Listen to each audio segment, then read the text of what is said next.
Halo teman-teman, masih di Medan, wilayah yang dulu dikenal dengan nama Tanah Deli. Kami kali ini mengunjungi cagar budaya Rumah Chong Afi. Disambut gerbang utama dengan hiasan yang raya saat melewati dua patung singa dari granit yang menjaga gerbang utama menuju taman depan.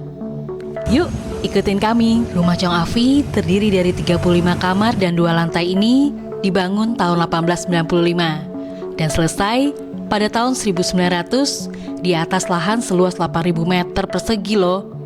Rumah ini memiliki pengaruh gaya arsitektur Tionghoa, Melayu, dan Art Deco. Rumah ini sudah dibuka untuk umum pada 18 Juni 2009 untuk memperingati ulang tahun Chong Afi yang ke-150.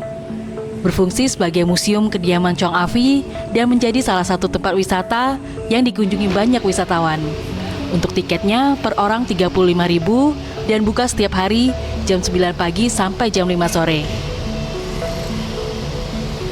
Krunya juga dari Taiwan. 3, 4, 5, dan anak terakhirnya yang dikunci. Nah, yang tidak saya sebutkan adalah keluarga dari ketiga dari Binjai. Nah, dulu Chong Afi membangun rumah ini sebagai hadiah pernikahan untuk Saat ini, Museum Chong Afi masih dihuni oleh keluarga dari Chong Afi. Jadi memang ada beberapa lokasi tidak dibuka untuk umum. Jangan khawatir tersesat, teman-teman bisa menggunakan jasa pemandu dengan biaya seikhlasnya. Serasa naik mesin waktu ke sini. Mulai dari arsitektur, ruangan, perabotan, foto-foto, peralatan makan, serasa mundur ke abad 19.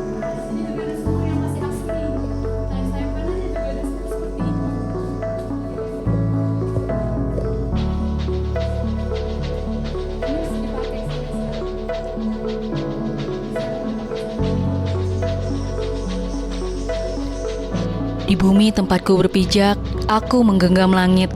Keberhasilan dan kejayaan bukan terletak pada apa yang telah kumiliki, melainkan pada apa yang telah kuberikan. Ini adalah kata-kata dari Chong Afi. Siapa sangka, pria biasa yang dilahirkan dari keluarga sederhana tahun 1860 di desa Sungkow, Moyan, Tiongkok. Pada usia 18 tahun, beliau merantau ke Hindia Belanda hanya dengan uang dengan jumlah sedikit. Bisa nanjak naik menjadi crazy rich di abad ke-19 sebagai pedagang, bankir, dan filantropis di Medan, Sumatera Utara.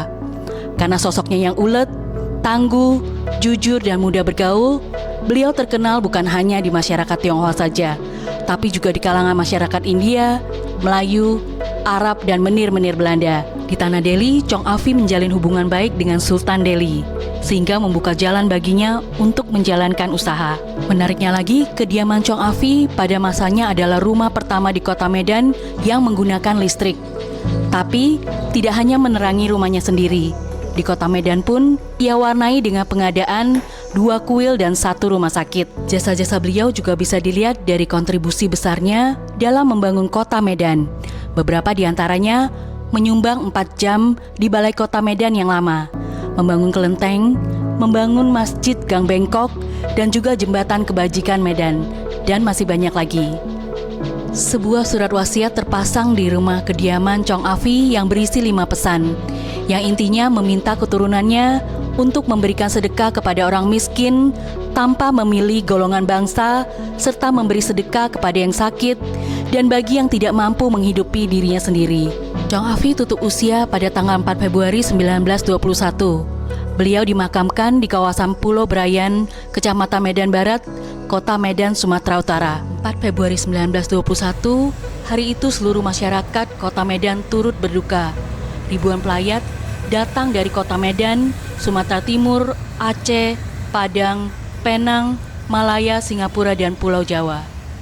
Saat pelesiran ke Medan, jangan lupakan pengalaman seperti naik mesin waktu di Museum Chong Afi ini. Next, jelajah kemana lagi ya?